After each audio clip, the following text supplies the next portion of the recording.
Okay guys, 30-hour review. How's the machine gone? What have I done to it? What maintenance have I had to do? Well, not a lot. I've changed the oil twice. I changed it, sorry, 3 times. I changed it when it first arrived at 10 hours, and I've just changed it now at the 30 hours. I put a couple of petrol filters on it. I did have a fuel delivery issues, and you can see the electric fuel pump there. I don't know if it was actually necessary, because it turns out it might have been a little bit of user error there, which I'll admit to.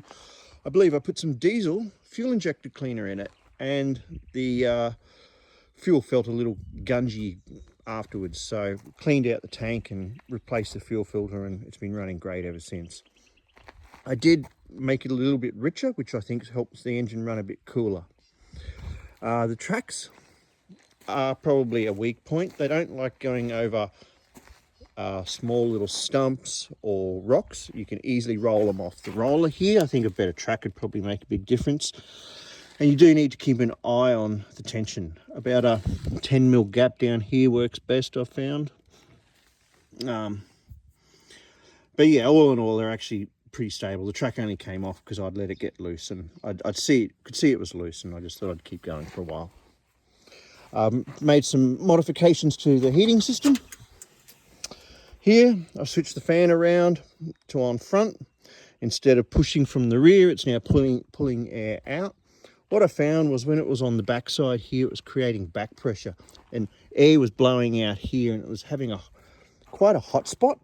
Once I flipped it around, we started to get a vacuum, nice airflow through here.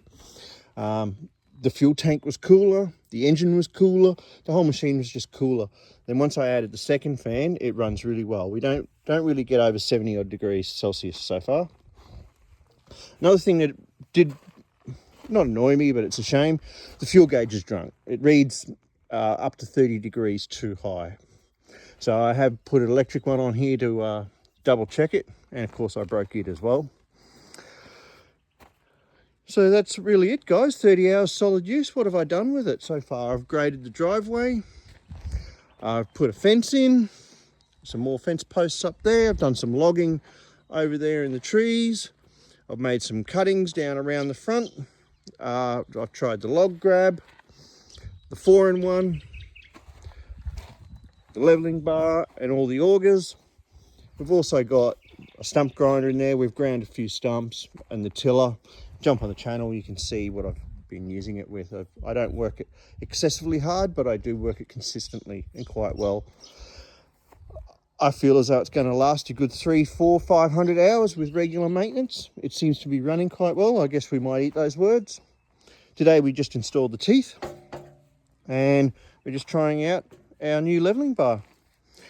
I've gone for one that goes into the 4-in-1 over some of the other mini skid steer ones that attach to the front.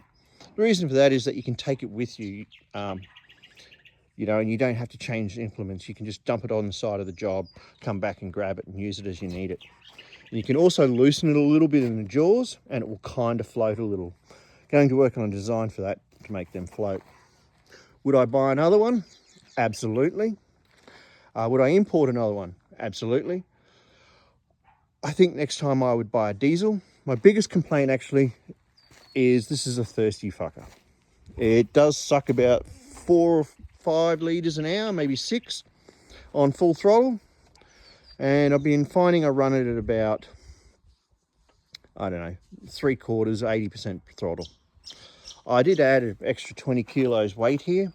And that is something else I should mention too with this particular machine. It's got a really nice spring-loaded step. I don't see that on a lot of the others. So there's a big set of springs in here, and it's actually all really heavy duty. There's quite a bit of counterweight here in this step. You can see it bounces up and down, rattles a bit. And I had to put some knee protection in because I was bashing my knees up. So yeah, Cartwell CW460. Would you buy one? I reckon you should. Yeah, thank you. Hope you like it. Let me know. Talk to you later.